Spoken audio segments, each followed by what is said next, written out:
Hello dear learners, ಈ ವಿಡಿಯೋದಲ್ಲಿ ನಾವು ವಿಲಿಯಂ ವರ್ಡ್ಸ್ವರ್ತ್ ಅವರು ಬರೆದಿರ್ತಕ್ಕಂತಹ ತುಂಬ ಬ್ಯೂಟಿಫುಲ್ ಆಗಿರೋ ಒಂದು ಪೋಯಮನ್ನು ಡಿಸ್ಕಷನ್ ಮಾಡ್ತಾ ಇದ್ದೇವೆ. ಆ ಪೋಯಮ್ ಯಾವುದಪ್ಪ ಅಂದರೆ ನಟ್ಟಿಂಗ್ ಅಂತಕ್ಕಂಥದ್ದು. ಎಸ್ ನೋಡಿ, ನಟ್ಟಿಂಗ್ ಅಂದರೆ ಇಲ್ಲಿ ಯಾವುದೋ ಒಂದು ಗಿಡದ ಬೀಜಗಳನ್ನು ಅಥವಾ ಹಣ್ಣುಗಳನ್ನು ಸಂಗ್ರಹಿಸ್ತಕ್ಕಂತಹ ಕೆಲಸ ಅಂತೇಳಿ ನಾವು ಈ ಒಂದು ಟೈಟಲನ್ನು ಮೀನಿಂಗನ್ನು ಅರ್ಥ ಮಾಡ್ಕೋಬೇಕು. ಮೊದಲಿಗೆ ಇಂಟ್ರೊಡಕ್ಷನ್ ಪಾರ್ಟನ್ನು ನೋಡಿ. This poem is written by William Wordsworth. ನಮಗೆಲ್ಲ ಗೊತ್ತಿರೋ ಹಾಗೆ ಪ್ರಕೃತಿ ಕವಿ ಅಂತೇಳಿ ನಾವು ವಿಲಿಯಂ ವರ್ಡ್ಸ್ವರ್ತ್ ಅವರನ್ನು ಕರಿತೇವೆ. ಸೊ ಈ ವಿಲಿಯಂ ವರ್ಡ್ಸ್ವರ್ತ್ ಅವರು ಈ ಒಂದು ಪ್ರಸ್ತುತ ಪೋಯಮನ್ನು ಬರೆದಿದ್ದಾರೆ. This poem was written in 1798 while Wordsworth was in Germany with his sister. 1798ರಲ್ಲಿ ಈ ಒಂದು ಪೋಯಮನ್ನು ವಿಲಿಯಂ ವರ್ಡ್ಸ್ವರ್ತ್ ಅವರು ಬರೆದಿದ್ದಾರೆ. ಆ ಟೈಮಲ್ಲಿ ಅವರು ತಮ್ಮ ಒಂದು ಸಹೋದರಿಯ ಜೊತೆ ಜರ್ಮನಿಯಲ್ಲಿ ಇರ್ತಾರೆ. ಸೊ ಜರ್ಮನಿಯಲ್ಲಿ ಇದ್ದಾಗ ಈ ಒಂದು ಪೋಯಮನ್ನು ಅವರು ಬರೆದಿದ್ದಾರೆ. This poem was published in 1800 in the second edition of lyrical ballads. ನಿಮಗೆಲ್ಲ ಗೊತ್ತಿರೋ ಹಾಗೆ ಈ ಲಿರಿಕಲ್ ಬ್ಯಾಲೆಟ್ಸ್ ಅಂತಕ್ಕಂಥದ್ದು ವಿಲಿಯಂ ವರ್ಡ್ಸ್ವರ್ತ್ ಅವರ ಒಂದು ಕವನಗಳ ಒಂದು ದೊಡ್ಡ ಪುಸ್ತಕ ಆಗಿದೆ. ಆ ಪುಸ್ತಕದ ಒಂದು ಪಬ್ಲಿಷನ್ ಮಾಡಿಸ್ಬೇಕಾದ್ರೆ 1800ರಲ್ಲಿ ಆ ಒಂದು ಪುಸ್ತಕದ 2ನೇ ಎಡಿಷನ್ನಲ್ಲಿ ಈ ಒಂದು ಪೋಯಮನ್ನು ಅವರು ಸೇರಿಸಿ ಪಬ್ಲಿಷ್ ಮಾಡಿಸ್ತಾರೆ. It is a blank verse lyric poem. ಇಲ್ಲಿ ನೋಡಿ, ಈ ಒಂದು ಬ್ಲ್ಯಾಂಕ್ ವರ್ಸ್ ಅಂತಕ್ಕಂಥದ್ದು ನಿಮಗೆ ತುಂಬಾ ಇಂಪಾರ್ಟೆಂಟ್ ಆಗುತ್ತೆ. ಸೊ ಬ್ಲ್ಯಾಂಕ್ ವರ್ಸ್ ಅಂದರೆ ಏನು? ಯಾವುದೇ ಒಂದು ರೈಮ್ ಸ್ಕೀಮ್ ಇಲ್ಲದೇ ಅಥವಾ ಯಾವುದೇ ಒಂದು ರೂಲ್ಸು ರೆಗ್ಯುಲೇಷನ್ಸ್ಗಳನ್ನು ಫಾಲೋ ಮಾಡ್ದೇ ತುಂಬ ಫ್ರೀಯಾಗಿ ಮನಸ್ಸಿಗೆ ತೋಚಿದ ಹಾಗೆ ಒಂದು ಪೋಯಮನ್ನು ಬರೆದಿರೋದನ್ನು ಬ್ಲ್ಯಾಂಕ್ ವರ್ಸ್ ಅಂತ ನಾವು ಕರಿತೇವೆ. ಯಾವುದೇ ರೂಲ್ಸನ್ನು ಕೂಡ ಇಲ್ಲಿ ಪೋಯೆಟ್ಗಳು ಫಾಲೋ ಮಾಡಿರೋದಿಲ್ಲ. It reflects his childhood memories and deep connection to nature. ನಮ್ಮ ಪೋಯೆಟ್ ಅವರು ಬಾಲ್ಯದ ದಿನಗಳಲ್ಲಿ ನಡೆದಂತಹ ಒಂದು ಘಟನೆಯನ್ನು, ಚೈಲ್ಡ್ಹುಡ್ ಮೆಮೊರೀಸ್ ಮೀನ್ಸ್ ಅವರ ಒಂದು ಬಾಲ್ಯದ ನೆನಪುಗಳನ್ನು ಈ ಒಂದು ಪೋಯಮಲ್ಲಿ ನಮಗೆ ಹೇಳ್ತಾ ಇದ್ದಾರೆ. ಅದರ ಜೊತೆಗೆ ಡೀಪ್ ಕನೆಕ್ಷನ್ ಟು ನೇಚರ್, ಅವರಿಗೂ ಮತ್ತು ಪ್ರಕೃತಿಯ ಮಧ್ಯೆ ಇರತಕ್ಕಂತಹ ಒಂದು ಕನೆಕ್ಷನ್ ಅಥವಾ ಒಂದು ಸಂಬಂಧ ಏನಿತ್ತು ಅದರ ಬಗ್ಗೆಯೂ ಕೂಡ ಅವರು ಈ ಒಂದು ಪೋಯಮಲ್ಲಿ ಡಿಸ್ಕಷನ್ ಮಾಡ್ತಾ ಇದರ ಒಂದು ಸಮರಿಯನ್ನು ನಾವು ನೋಡೋಣ. ಮೊದಲಿಗೆ ನೋಡಿ, ನಾನು ಸಿಂಪಲ್ ಆಗಿ ನಿಮ್ಗೆ ಹೇಳ್ತೇನೆ. ನಮ್ಮ ಪೋಯೆಟ್ ಏನು ಮಾಡ್ತಾರೆ, ಒಂದು ಸಾರಿ ಏನು ನಾವು ಚಿಕ್ಕವರಿದ್ದಾಗ ಯಾವ ರೀತಿ ಹಣ್ಣುಗಳನ್ನು ಹುಡುಕೊಂಡು ಹೋಗ್ತೀವೋ ಅಥವಾ ಯಾವುದೋ ಕಾಯಿಗಳನ್ನು ತಿನ್ನಲಿಕ್ಕೆ ಅಂತೇಳಿ ಹುಡ್ಕೊಂಡು ಹೋಗ್ತೀವೋ, ಅದೇ ರೀತಿಯೇ ಇವರು ಕೂಡ ಚಿಕ್ಕವರಿದ್ದಾಗ ಈ ಒಂದು ಹೇಸಲ್ ನಟ್ಸ್ ಅಂತಕ್ಕಂಥದ್ದು ಚಿತ್ರದಲ್ಲಿ ನೀವು ಗಮನಿಸಬಹುದು. ಇವು ಯುರೋಪಿನ ರಾಷ್ಟ್ರಗಳಲ್ಲಿ ಸಿಗ್ತಕ್ಕಂತಹ ಒಂದು ನಟ್ಸ್ಗಳಾಗಿರ್ತವೆ, ಬೀಜಗಳಾಗಿರ್ತವೆ. ಸೊ ಶಾಲೆಗೆ ಹೋಗ್ತಕ್ಕಂತಹ ಮಕ್ಕಳು ಅಥವಾ ಚಿಕ್ಕ ಮಕ್ಕಳು ಏನು ಮಾಡ್ತಿರ್ತವೆ, ಇವುಗಳನ್ನು ಹುಡುಕಿಕೊಂಡು ಕಾಡಲ್ಲಿ ಹೋಗಿ ಇವುಗಳನ್ನು ತಿಂದು ಸಂತೋಷವನ್ನು ಪಡ್ತಾ ಇರ್ತಾರೆ. ಸೊ ಇದೇ ರೀತಿಯ ಒಂದು ಘಟನೆಯನ್ನು ಈ ಒಂದು ಪೋಯಮ್ ಥೀಮಾಗಿ ತೆಗೆದುಕೊಂಡಿದೆ.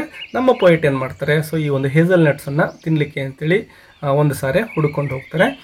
ಕಾಡಿನ ಮಧ್ಯದಲ್ಲಿ ಹೋದಾಗ ಇವರು ಯಾರೂ ಕೂಡ ಮುಟ್ಟದೇ ಇರತಕ್ಕಂತಹ ಒಂದು ಗಿಡ ಅಲ್ಲಿ ಇರುತ್ತೆ. ಅಂದರೆ ಯಾವ ಮಕ್ಕಳು ಕೂಡ ಆ ಗಿಡದ ಮೇಲೆ ಇನ್ನೂ ಹಣ್ಣನ್ನು ಕಲೆಕ್ಟ್ ಮಾಡ್ಕೊಳ್ಳೋಕ್ಕೆ ಅಂತೇಳಿ ಬಂದಿರೋದಿಲ್ಲ, ಅದನ್ನು ಹಾನಿ ಮಾಡಿರೋದಿಲ್ಲ. ಮತ್ತು ಆ ಒಂದು ಪರಿಸರ ಸುತ್ತಲೂ ಏನಿರುತ್ತೋ ತುಂಬ ಬ್ಯೂಟಿಫುಲ್ ಆಗಿರುತ್ತೆ. ಅಂತಹ ಒಂದು ವಂಡರ್ಫುಲ್ ನೇಚರಲ್ಲಿ ಆ ಗಿಡ ಕಾಣಿಸ್ತಾ ಇರುತ್ತೆ. ಸ್ವಲ್ಪ ಹೊತ್ತು ಸುತ್ತಮುತ್ತ ಇರತಕ್ಕಂತಹ ಸೌಂದರ್ಯವನ್ನು ಸವಿದಂತಹ ನಮ್ಮ ಪೋಯೆಟ್ ಏನು ಮಾಡ್ತಾರೆ, ಈ ಒಂದು ಹೇಸಲ್ ನಟ್ಸನ್ನು ನೆಕ್ಸ್ಟ್ ಕಟ್ ಮಾಡ್ಕೊಳ್ಳೋಣ ಅಂಥೇಳಿ ಆ ಗಿಡವನ್ನು ಸಂಪೂರ್ಣವಾಗಿ ನಾಶ ಮಾಡಿಬಿಡ್ತಾರೆ. ಅಂದರೆ ಆ ಹಣ್ಣುಗಳನ್ನು ಕೀಳ್ತಾ ಗಿಡ ಹಾಳಾಗಿ ಹೋಗುತ್ತೆ. ಅದಾದ ನಂತರ ತನ್ನ ಒಂದು ಬ್ಯಾಗೇನು ತೆಗೆದುಕೊಂಡು ಹೋಗಿರ್ತಾರೋ ಈ ಒಂದು ಬೀಜಗಳನ್ನು ಕಲೆಕ್ಟ್ ಮಾಡ್ಕೊಳ್ಳೋಕ್ಕೆ ಅಂತೇಳಿ ಅವುಗಳನ್ನು ತುಂಬಿಕೊಂಡು ಸಂತೋಷದಿಂದ ಮರಳ್ತಾರೆ. ಸೊ ಅವ್ರು ಯಾವಾಗ ಆ ಒಂದು ಗಿಡವನ್ನು ನಾಶ ಮಾಡಿ ಆ ಬೀಜಗಳನ್ನು ಕಲೆಕ್ಟ್ ಮಾಡ್ಕೊಳ್ತಾರೋ ಸ್ವಲ್ಪ ಹೊತ್ತಾದಮೇಲೆ ಅವರಿಗೆ ಒಂದು ಜ್ಞಾನೋದಯ ಆಗುತ್ತೆ. ಅದೇನಪ್ಪ ಅಂದರೆ, ನಾನು ಈ ಒಂದು ಗಿಡವನ್ನು ಹಾಳು ಮಾಡಬಾರ್ದಾಗಿತ್ತು ಅಂತಕ್ಕಂತಹ ಒಂದು ಫೀಲ್ ಅವರಲ್ಲಿ ಬರುತ್ತೆ. ಸೊ ಅವರಲ್ಲಿ ಒಂದು ಗಿಲ್ಟ್ ಕಾಡುತ್ತೆ. ಸೊ ಅದನ್ನೇ ಈ ಒಂದು ಪೋಯಮಲ್ಲಿ ಅವರು ಹೇಳ್ತಾ ಹೋಗ್ತಾರೆ. ಬನ್ನಿ ಈಗ ಈ ಒಂದು ಕಂಪ್ಲೀಟ್ ಸಮರಿಯನ್ನು ನಾವು ಸಿಂಪಲ್ ಆಗಿ ಪಾಯಿಂಟ್ ವೈಸ್ ಡಿಸ್ಕಷನ್ ಮಾಡ್ತಾ ಹೋಗೋಣ. ಫಸ್ಟ್ ಪಾಯಿಂಟ್ ನೋಡಿ. Wordsworth recalls one of the glorious unforgettable days when he went out to the woods to gather hazelnuts like other school boys. ಬೇರೆ ಮಕ್ಕಳಂತೆ ಇವರು ಕೂಡ ಒಂದು ದಿನ ಏನು ಮಾಡ್ತಾರೆ, ಹೇಸಲ್ ನಟ್ಸನ್ನು ಕಲೆಕ್ಟ್ ಮಾಡೋಕ್ಕೆ ಅಂಥೇಳಿ ಹೋದ ಘಟನೆಯನ್ನು ಅವರು ಇಲ್ಲಿ ರೀಕಾಲ್ ಮಾಡ್ಕೊಳ್ತಾ ಇದ್ದಾರೆ, ನೆನಪು ಮಾಡ್ಕೊಳ್ತಾ ಇದ್ದಾರೆ. ಮತ್ತು ಆ ದಿನವನ್ನು ಅವ್ರು ಏನಂತ ಕರಿತಾ ಇದ್ದಾರೆ ನೋಡಿ, ಗ್ಲೋರಿಯಸ್ ಮತ್ತು ಅನ್ಫಾರ್ಗೆಟಬಲ್, ಅಂದರೆ ಮರೆಯಲಿಕ್ಕೆ ಸಾಧ್ಯ ಆಗದೇ ಇರತಕ್ಕಂತಹ ಒಂದು ಅದ್ಭುತ ದಿನ ಅದಾಗಿತ್ತು ಅಂತಕ್ಕಂಥದ್ದನ್ನು ಅವರು ಇಲ್ಲಿ ಹೇಳ್ತಾ ಇದ್ದಾರೆ. He carried a crook with which to pull down branches of the trees and a large bag slung over his shoulders. Yes, ಅವರು ಆ ಒಂದು ನಟ್ಸ್ಗಳನ್ನು ಕಲೆಕ್ಟ್ ಮಾಡೋಕ್ಕೆ ಅಂತ ಏನು ಹೋಗ್ತಾ ಇದ್ದಾರೋ ಅವರು ಒಂದು ಕ್ರೂಕ್ ಅಂದರೆ ಗಿಡಗಳನ್ನು ಬಾಗಿಸ್ಲಿಕ್ಕೆ ಅಂತೇಳಿ ಒಂದು ಕೊಕ್ಕೆ ರೀತಿಯಲ್ಲಿ, ಫಾರ್ ಎಕ್ಸಾಂಪಲ್ ನೋಡಿ ಈ ರೀತಿ ಒಂದು ಕೊಕ್ಕೆ ಆಧಾರಿತ ಕೊಕ್ಕೆಯನ್ನು ತೆಗೆದುಕೊಂಡು ಗಿಡದ ಬ್ರಾಂಚ್ಗಳನ್ನು ಅಂದರೆ ಟೊಂಗೆಗಳನ್ನು ಕೆಳಗಡೆ ಎಳೆಯೋಕೆ ಅಂತೇಳಿ ಪ್ರಯತ್ನ ಮಾಡಲಿಕ್ಕೆ ಈಗ ಒಂದು ಕ್ರೂಕನ್ನು ಅವರು ತೆಗೆದುಕೊಂಡು ಹೋಗಿರ್ತಾರೆ. ನೆಕ್ಸ್ಟ್ ನೋಡಿ, his mother has dressed him in old ರ್ಯಾಗ್ಡ್ clothes. ಇವ್ರ ತಾಯಿ ಏನು ಮಾಡ್ತಾರೆ, ಇವನಿಗೆ ತುಂಬ ಹಳೆ ಬಟ್ಟೆಯನ್ನು ಹಾಕ್ತಾ ಇದ್ದಾರೆ, ಮತ್ತು ರ್ಯಾಗ್ಡ್ ಅಂದರೆ ಸ್ವಲ್ಪ ಸ್ಟ್ರಾಂಗ್ ಆಗಿ ಮತ್ತು ಹಳೆಯದಾಗಿರ್ತಕ್ಕಂಥ ಒಂದು ಬಟ್ಟೆಯನ್ನು ಹಾಕಿ ಅವರು ಮಗನನ್ನು ಕಳಿಸ್ತಾ ಇದ್ದಾರೆ ಈ ಒಂದು ಹೇಸಲ್ನಟ್ಸನ್ನು ಕಲೆಕ್ಟ್ ಮಾಡಲಿಕ್ಕೆ ಅಂತೇಳಿ. Which he wares with pride. ಆ ಒಂದು ಬಟ್ಟೆಯನ್ನು ತುಂಬ ಪ್ರೈಡ್ ಆಗಿ ಅಂದರೆ ತುಂಬ ಗರ್ವದಿಂದಾನೇ ಅವನು ಹಾಕ್ಕೊಳ್ತಾನೆ, ಅಭಿಮಾನದಿಂದ ಹಾಕ್ಕೊಳ್ತಾನೆ. Feeling protected from the brambles and thorns of the forest. Yes ನೋಡಿ, ಬ್ರಾಂಬಲ್ಸ್ ಅಂದರೆ ಏನು ಮುಳ್ಳುಗಂಟಿಗಳು ಏನು ಬೆಳೆದಿರ್ತವೋ ಅಂತಹ ಮುಳ್ಳುಗಂಟಿಗಳಿಂದ ಪ್ರೊಟೆಕ್ಟ್ ಮಾಡಲಿಕ್ಕೆ ಅಂತೇಳಿ ಆ ಡ್ರೆಸ್ ಸಮರ್ಥವಾಗಿರುತ್ತೆ. ಮತ್ತು ಥಾರ್ನ್ಸ್ ಅಂದರೆ ಮುಳ್ಳುಗಳು ಅಂತ ನಾವು ಕರಿತೇವೆ. ಸೊ ಆ ಬಟ್ಟೆ ಈ ಒಂದು ಮುಳ್ಳುಗಂಟಿಗಳಿಂದ ಅವನನ್ನು ಪ್ರೊಟೆಕ್ಟ್ ಮಾಡಲಿಕ್ಕೆ ಸಿದ್ಧವಾಗಿರುತ್ತೆ. ಅಂತಹ ಡ್ರೆಸ್ಸನ್ನು ಹಾಕ್ಕೊಂಡು ಅವನು ಕಾಡಿನ ಒಳಗಡೆ ಈಗ ಹೋಗ್ತಾ ಇದ್ದಾನೆ. Thus dressed and equipped he looked a strange figure. ಈ ರೀತಿ ಆ ಒಂದು ಕ್ರೂಕನ್ನು ತೆಗೆದುಕೊಂಡು ಮತ್ತು ಹಳೆಯ ಬಟ್ಟೆ ಮತ್ತು ಸ್ಟ್ರಾಂಗ್ ಆಗಿರ್ತಕ್ಕಂತಹ ಒಂದು ಬಟ್ಟೆಯನ್ನು ಹಾಕ್ಕೊಂಡು ಹೋಗಬೇಕಾದ್ರೆ ಅವನು ಮೊದಲಿಗೆ ಚಿಕ್ಕ ಮಗು ಆಗಿ ಕಾಣ್ತಾ ಇದ್ನಲ್ವಾ, ಈಗ ಸ್ವಲ್ಪ ಸ್ಟ್ರೇಂಜ್ ಆಗಿರ್ತಕ್ಕಂತಹ ಅಂದರೆ ವಿಚಿತ್ರವಾಗಿ ಕಾಣಿಸ್ತಾನೆ ಆ ಬಟ್ಟೆಯನ್ನು ಹಾಕಿಕೊಂಡು. When he reached the woods and one particular nook which had not been visited and damaged by anyone, he felt delighted at the sight of the hazel trees, tall and upright, hung with clusters of milk white nuts. Yes, ಹೀಗೆ ಅವನೇನು ಕಾಡಿನ ಒಳಗಡೆ ಹೋದಾಗ ಅವನಿಗೇನು ಕಾಣಿಸುತ್ತೆ ನೋಡಿ, when you reach the woods, ಆ ಕಾಡನ್ನು ಮುಟ್ಟಿದಾಗ ಒನ್ ಪರ್ಟಿಕ್ಯುಲರ್ ನುಕ್ ಅಂದರೆ ಒಂದು ಮೂಲೆ ಅಂತೇಳಿ ಅರ್ಥ ಮಾಡ್ಕೊಳ್ಳಿ. ಸೊ ಒಂದು ಕಾಡಿನ ಒಂದು ಮೂಲೆಯಲ್ಲಿ which had not been visited, ಯಾರೂ ಕೂಡ ಅಲ್ಲಿಗೆ ವಿಸಿಟ್ ಮಾಡೇ ಇರೋದಿಲ್ಲ, ಅಂದರೆ ಜನರು ಅಲ್ಲಿಗೆ ಭೇಟಿ ಕೊಟ್ಟಿರೋದಿಲ್ಲ, ಅಂತಹ ಒಂದು ಮೂಲೆಯಲ್ಲಿ ಆ ಒಂದು ಪ್ರದೇಶ ಇರುತ್ತೆ. ಆ್ಯಂಡ್ ಡ್ಯಾಮೇಜ್ಡ್ ಬೈ ಎನಿವನ್, ಯಾರು ಕೂಡ ಡ್ಯಾಮೇಜ್ ಕೂಡ ಮಾಡಿರೋದಿಲ್ಲ. ಹಿ ಫೆಲ್ಟ್ ಡಿಲೈಟೆಡ್, ತುಂಬಾ ಸಂತೋಷ ಆಗ್ತಾ ಇದೆ ನಮ್ಮ ಪೊಯಿಟ್ಗೆ ಅಂತಹ ಒಂದು ಪ್ಲೇಸ್ ಹೋಗಲಿಕ್ಕೆ. At the sight of the hazel trees, ಯಾಕೆಂದರೆ ಅಲ್ಲಿ ಅನೇಕ ಹೇಸಲ್ ಟ್ರೀಸ್ಗಳು ಬೆಳೆದಿರ್ತವೆ. ಟಾಲ್ ಆ್ಯಂಡ್ ಅಪ್ರೈಟ್, ಆ ಗಿಡಗಳು ಹೇಗಿರ್ತವೆ, ತುಂಬ ಎತ್ತರವಾಗಿ ಮತ್ತು ದೊಡ್ಡ ಗಿಡಗಳು ಅವಾಗಿರ್ತವೆ. Hung with clusters of milk white nuts. Yes, ನೋಡಲಿಕ್ಕೆ ತುಂಬ ಹಣ್ಣುಗಳನ್ನು ಬಿಟ್ಟು ನೇತಾಡ್ತಾ ಇದ್ದು ಟೊಂಗೆಗಳೆಲ್ಲ, ಅಂತಹ ಒಂದು ಪ್ರದೇಶಕ್ಕೆ ನಮ್ಮ ಪೊಯೆಟ್ ಹೋಗ್ತಾ ಇದ್ದಾರೆ. ನೆಕ್ಸ್ಟ್ ಪಾಯಿಂಟ್ ನೋಡಿ, the site fills him with wonder. ಅಂತಹ ಸುಂದರ ದೃಶ್ಯವನ್ನು ನೋಡಿದಾಗ ನಮ್ಮ ಪೊಯೆಟ್ಗೆ ತುಂಬಾ ಸಂತೋಷ ಆಗುತ್ತೆ ಮತ್ತು ಅದ್ಭುತ ಅನಿಸುತ್ತೆ. He takes in the beauty of the untouched nature. ಯಾರೂ ಕೂಡ ಏನು ಡಿಸ್ಟರ್ಬ್ ಮಾಡದೇ ಇರೋ ಪ್ಲೇಸ್ ಆಗಿತ್ತಲ್ವ, ಸೊ ಆ ಒಂದು ಪ್ಲೇಸನ್ನು ತುಂಬಾ ನಮ್ಮ ಪೊಯೆಟ್ ಎಂಜಾಯ್ ಮಾಡ್ತಾರೆ. ದ ಫ್ಲವರ್ಸ್, ಅಲ್ಲಿ ಬೆಳೆದಿರ್ತಕ್ಕಂತಹ ಹೂಗಳು, ದ ವೈಲೆಟ್ಸ್ ಅಂತಕ್ಕಂಥವು ಕೂಡ ಹೂಗಳಾಗಿರ್ತವೆ. The murmuring brook. Yes, murmuring ಅಂದರೆ ಗುನುಗುಟ್ಟೋದು ಅಂತೇಳಿ, ಬ್ರೂಕ್ ಅಂದರೆ ಇಲ್ಲಿ ತೊರೆ ಅಂತೇಳಿ ನಾವು ಅರ್ಥ ಮಾಡ್ಕೋಬೇಕು. ಸೊ ನಿಯರ್ ಬೈ ಒಂದು ತೊರೆ ಅಲ್ಲಿ ಹರಿತಾ ಇರುತ್ತೆ ಮತ್ತು ಅದರ ಒಂದು ಜುಳು ಸೌಂಡಲ್ಲಿ ಕೇಳಿಸ್ತಾ ಇರುತ್ತೆ ಮತ್ತು ಸುತ್ತಲೂ ಹೂಗಳಿದ್ದಾವೆ. ಆ್ಯಂಡ್ ದ ಸಾಫ್ಟ್ ಮಾಜಿ ಸ್ಟೋನ್ಸ್, ಅಲ್ಲಿರ್ತಕ್ಕಂತಹ ಸಾಫ್ಟ್ ಅಂದರೆ ತುಂಬ ಸಾಫ್ಟ್ ಆಗಿರೋ, ಮೃದುವಾಗಿರ್ತಕ್ಕಂಥ, ನೋಡಲಿಕ್ಕೆ ನೈಸ್ ಆಗಿರ್ತಕ್ಕಂಥದ್ದು ಅಂತೇಳಿ ಅರ್ಥ ಮಾಡ್ಕೊಳ್ಳಿ. ಸೊ ನೈಸ್ ಆಗಿರ್ತಕ್ಕಂತಹ ಮಾಸಿ ಅಂದರೆ ಇಲ್ಲಿ ಪಾಚಿ ಕಟ್ಟೋದು ಅಂತ ಕರಿತೀವಲ್ವ, ಸೊ ಆ ರೀತಿಯ ಪಾಚಿ ಕಟ್ಟಿರ್ತಕ್ಕಂತಹ ಕಲ್ಲುಗಳು ಅಲ್ಲಿರ್ತವೆ. ನೋಡಿ, ಪಾಚಿ ಕಟ್ಟಿದವೆ ಅಂದರೆ ಯಾರೂ ಕೂಡ ಅಲ್ಲಿ ಬಂದು ತಿರುಗಾಡಿಲ್ಲ ಮತ್ತು ಅವುಗಳನ್ನು ಟಚ್ ಮಾಡಿಲ್ಲ, ಮತ್ತು ಅದೊಂದು ತೇವಭರಿತ ಪ್ರದೇಶ ಆಗಿದೆ, ಯಾಕೆಂದರೆ ಅಲ್ಲೊಂದು ಬ್ರೂಕ್ ಅಥವಾ ಒಂದು ಸ್ಟ್ರೀಮ್ ತೊರೆ ಹರಿತಾ ಇತ್ತು. ಫಾರ್ ದ್ಯಾಟ್ ರೀಸನ್ ಆ ಒಂದು ಸ್ಟೋನ್ಸ್ಗಳೆಲ್ಲವೂ ಕೂಡ ಮಾಸಿ ಅಂದರೆ ಪಾಚುಗಟ್ಟಿರ್ತವೆ. ಸೊ ಅಷ್ಟೊಂದು ಬ್ಯೂಟಿಫುಲ್ ಪ್ಲೇಸ್ ಅದಾಗಿರುತ್ತೆ. ನೆಕ್ಸ್ಟ್ ಪಾಯಿಂಟ್ ನೋಡಿ, the beauty of this scene is so captivating that he relaxes and rests his cheek against the moss. ಎಷ್ಟೊಂದು ಬ್ಯೂಟಿಫುಲ್ ಆಗಿತ್ತು ಅಂದರೆ ಆ ಹುಡುಗನಿಗೆ ತಾನು ಬಂದಂತಹ ಕೆಲಸಕ್ಕೆಲ್ಲ ಕಾಲ ಮರೆತು ಹೋಗುತ್ತೆ. ಅಂದರೆ ಆ ಒಂದು ಕಾಯಿಗಳನ್ನು, ಬೀಜಗಳನ್ನು ಕಲೆಕ್ಟ್ ಮಾಡ್ತಕ್ಕಂತಹ ಕೆಲಸವನ್ನೇ ಮರೀತಾನೆ. ಮತ್ತು ಕ್ಯಾಪ್ಟಿವೇಟಿಂಗ್ ಅಂದರೆ ಮನಸ್ಸನ್ನು ಸೋರೆಗೊಳ್ತಕ್ಕಂಥದ್ದು, ಅವನ ಮನಸ್ಸನ್ನು ಸೆಳಿತಕ್ಕಂಥದ್ದು ಅಂತೇಳಿ. ಸ್ವಲ್ಪ ಹೊತ್ತು ಅವನೇನು ಮಾಡ್ತಾನೆ, ಅಲ್ಲೇ ರೆಸ್ಟ್ ಮತ್ತು ರಿಲ್ಯಾಕ್ಸನ್ನು ಮಾಡ್ತಾ ಇದ್ದಾನೆ. ಅಲ್ಲೇನು ಕಲ್ಲುಗಳು ಏನು ಪಾಚಿ ಕಟ್ಟಿದ್ದು ಅಲ್ವಾ, ಅಲ್ಲೇನೆ ಸ್ವಲ್ಪ ಹೊತ್ತು ಕೂತ್ಕೊಳ್ತಾ ಇದ್ದಾನೆ. Savouring the serenity of the moment. As if he has stumbled upon a hidden paradise. Savouring ಅಂದರೆ ಸವಿಯುವುದು ಅಂತೇಳಿ. ಸುತ್ತಮುತ್ತಲೂ ಇರತಕ್ಕಂತಹ ಪ್ರಕೃತಿಯ ಸೌಂದರ್ಯವನ್ನು ಆ ಹುಡುಗ, ಆ ಬಾಲಕ ಸವಿತಾ ಇದ್ದಾನೆ. ಮತ್ತು ಸೆರೆನಿಟಿ, ಏಕಾಂತವಾಗಿ, ಅಲ್ಲಿ ಯಾವುದೇ ಬೇರೆ ವ್ಯಕ್ತಿಯ ಸಹವಾಸವೂ ಕೂಡ ಈ ಹುಡುಗನಿಗೆಲ್ಲ ತುಂಬ ಪ್ರಶಾಂತವಾಗಿರೋ ಸ್ಥಳವನ್ನು ನಾವು ಸೆರೆನಿಟಿ ಅಂತ ಕರಿತೇವೆ. ಸೊ ಇವನು ಆ ಒಂದು ಸೆರೆನಿಟಿ ಪ್ಲೇಸಲ್ಲಿ he was taking rest for some time. As if he has stumbled upon, ನೋಡಿ ಸ್ಟಂಬಲ್ಡ್ ಅಂದರೆ ಮುಗ್ಗರಿಸಿ ಬೀಳೋದು ಅಂತೇಳಿ ಅರ್ಥ ಮಾಡ್ಕೋಬೋದು. ನಾನೆಲ್ಲೋ ಮುಗ್ಗರಿಸಿ ಪ್ಯಾರಡೈಸ್ ಅಂದರೆ ಸ್ವರ್ಗಕ್ಕೆ ಬಿದ್ದು ಬಿಟ್ಟಿದ್ದೇನೇನೋ ಅಂತಕ್ಕಂತಹ ಒಂದು ಫೀಲ್ ಅವನಲ್ಲಿ ಬರ್ತಾ ಇದೆ. ಸೊ ಸ್ವರ್ಗ ಅಂದರೆ ಆಟೋಮೆಟಿಕ್ಲಿ ನಮ್ಗೆ ಅರ್ಥ ಆಗುತ್ತೆ, ತುಂಬ ಬ್ಯೂಟಿಫುಲ್ ಆಗಿರ್ತಕ್ಕಂತಹ ಪ್ಲೇಸ್ ಅಂತೇಳಿ.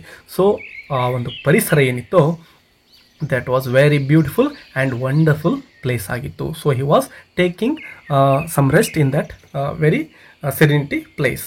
Next point ಅನ್ನು ನೋಡಿ. He did not begin to pluck them immediately but looked at the rich crop that would be his, or sat beneath the trees among the flowers and played with them. Yes, ಆ ಹುಡುಗ ಆ ಒಂದು Hazel ನಟ್ಸನ್ನು ನೋಡಿದ ತಕ್ಷಣವೇ ಅವುಗಳನ್ನು ಕಿತ್ಕೊಳ್ಳಿಕ್ಕೆ ಅವನಿಗೆ ಮನಸ್ಸು ಬರ್ತಾ ಇಲ್ಲ. He was taking some rest, ಅಲ್ಲೇ ಸ್ವಲ್ಪ ಕೂತ್ಕೊಳ್ತಾನೆ ಮತ್ತು ಅವುಗಳನ್ನು ನೋಡ್ತಾ ಇದ್ದಾನೆ. ಎಷ್ಟೊಂದು ರಿಚ್ ಆಗಿ ಆ ಒಂದು ಕ್ರಾಪ್ ಅಥವಾ ಆ ಕಾಯಿಗಳು ಆ ಗಿಡದ ತುಂಬೆಲ್ಲ ತುಂಬಿಕೊಂಡಿದ್ದಾವೆ ಅಂತಕ್ಕಂಥದ್ದನ್ನು ನೋಡ್ತಾನೆ. ಮತ್ತು ಅವನಿಗೆ ಗೊತ್ತಿದೆ ಆ ಎಲ್ಲ ಕಾಯಿಗಳು ಕೂಡ ತನಗೆ ಸೇರ್ತವೆ, ಯಾಕೆಂದರೆ ಈಗ ನೆಕ್ಸ್ಟ್ ಅವುಗಳನ್ನು ಕಟ್ ಮಾಡ್ತಕ್ಕಂಥವನು ತಾನೇ ಅಂತಕ್ಕಂಥದ್ದು ಅವನಿಗೆ ಗೊತ್ತಿದೆ. So he was taking some time there. Beneath the trees means ಕೆಳಗಡೆ, ಆ ಗಿಡದ ಕೆಳಗಡೆ ಸ್ವಲ್ಪ ಹೊತ್ತು ಕೂತ್ಕೊಳ್ತಾ ಇದ್ದಾನೆ. ಅಮಾಂಗ್ ದ ಫ್ಲವರ್ಸ್, ಏನು ಸುತ್ತಮುತ್ತ ಫ್ಲವರ್ಸ್ ಇದ್ದು ಅವುಗಳನ್ನೆಲ್ಲ ನೋಡ್ತಾ ಕೂತ್ಕೊಳ್ತಾನೆ. ಆ್ಯಂಡ್ ಪ್ಲೇಡ್ ವಿತ್ ದೆಮ್, ಆ ಫ್ಲವರ್ಸ್ ಜೊತೆ ಆಟ ಆಡ್ತಾ ಪ್ರಕೃತಿಯನ್ನು ಸವಿತಾ he was spending some time there.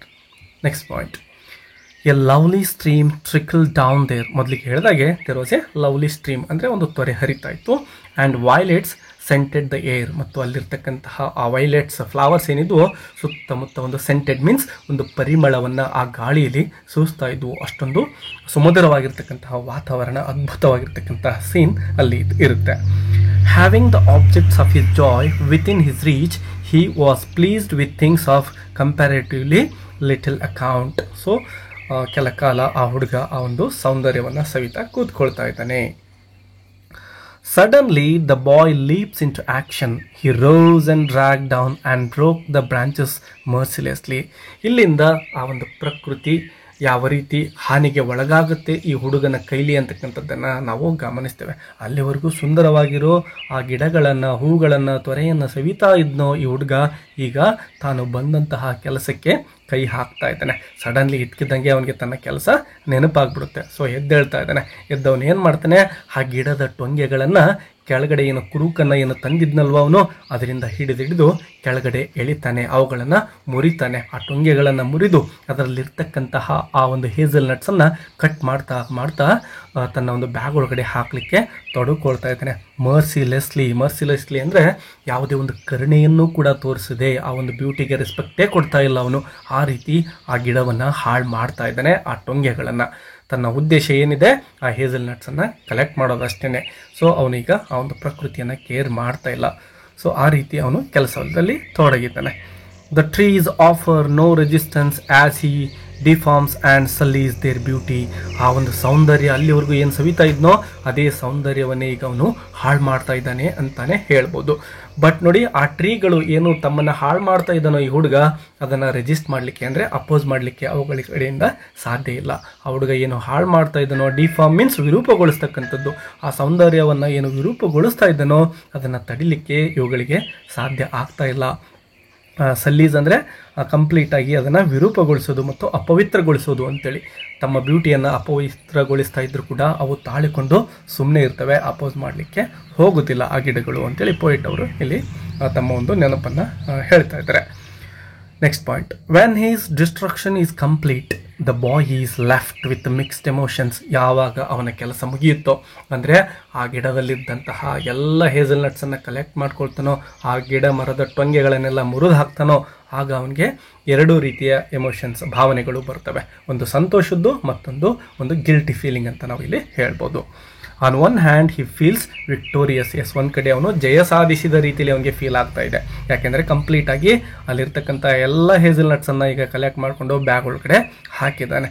Rich beyond the wealth of Kings. ರಾಜನ ಬಳಿ ಯಾವ ರೀತಿ ಸಂಪತ್ತಿರುತ್ತೋ ಅದಕ್ಕಿಂತ ಹೆಚ್ಚಿನ ಸಂಪತ್ತು ಅವನ ಬಳಿ ಇದೇನೋ ಅನ್ನೋ ರೀತಿಯಲ್ಲಿ ಅವನಿಗೆ ಫೀಲ್ ಆಗ್ತಾ ಇದೆ. With his collection of nuts. ಅಷ್ಟೊಂದು ನಟ್ಸ್ಗಳನ್ನು ನಾನು ಕಲೆಕ್ಟ್ ಮಾಡಿಕೊಂಡು ಇಟ್ಕೊಂಡಿದ್ದೇನೆ ಅಂತೇಳಿ ಅವನಿಗೆ ಅನ್ನಿಸ್ತಾ ಇದೆ.